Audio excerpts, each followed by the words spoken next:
Chapitre 182 des Chevaliers de l'Apocalypse. Alors, nous nous sommes quittés au chapitre 181 avec la mort de Diodra qui s'est fait tuer par ce qu'il considérait être comme son frère. Malheureusement, celui-ci aura des surprises. Donc notre chère hôtesse, après avoir éliminé celui qui était censé être son frère, qui était censé protéger, l'a éliminé froidement en lui brisant le cou. Satanus, il a la marque du mal sur sa face. Trahison, disgrâce, l'esprit du mal est marqué sur sa face. Trahison, disgrâce, et violence. Il n'est que nuisance depuis sa naissance. Bref, enfin, laissons-nous tranquilles. Donc, alors que nous pensions que Diodra était fini, voilà que le bouc se relève comme si de rien n'était, à la Michael Jackson. Après ce retour plus ou moins inopiné, Rotes ou Roth, corrigez-moi dans les commentaires, s'écroule avec une fumée qui semble être absorbée par Diodra. Après avoir réussi à retourner le cerveau de Rotes pour qu'il fasse le sale boulot à sa place, Turette commence à émettre des doutes sur le fait qu'il puisse finir le boulot et décide de venir à la place.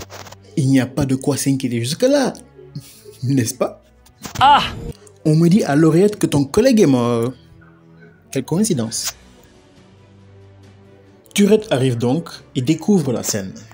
Son collègue mort et la cible toujours vivante, il décide alors de finir le boulot. Décide, enfin, en bien grand mot, il n'a pas le choix. Turette s'élance et fouette à mort Diodra. Cependant, ce dernier voit ses blessures disparaître et réapparaître chez son assaillant. Ce qui permet à Diodra et évidemment à nous-mêmes de comprendre la nature de son pouvoir. J'ai cru voir quelque chose. Par pitié, est-ce que quelqu'un peut lui dire qu'il est nu? Pour en revenir à son pouvoir, le gars il appelle ça la punition divine. Encore plus gros le melon s'il vous plaît. Comme je disais tout à l'heure, Uno reverse. Rotes lui a brisé le cou, il s'est fait briser le cou. Turette l'a fouetté comme si c'était son daron, il a pris les coups derrière. Dans cette histoire, ce n'est pas ça le plus impressionnant.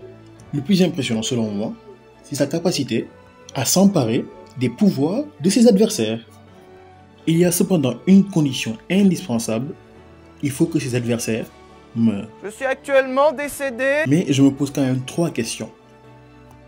Est-ce que ça fonctionne comme Daimon dans Boruto, qu'il faut une réelle envie de tuer ou de blesser pour que l'effet de reflet soit activé, soit transféré à l'autre personne? Puis, y a-t-il une limite au nombre de pouvoirs qu'il peut récupérer? Si c'est le cas, est-ce qu'il devra à un moment échanger pour récupérer autre chose?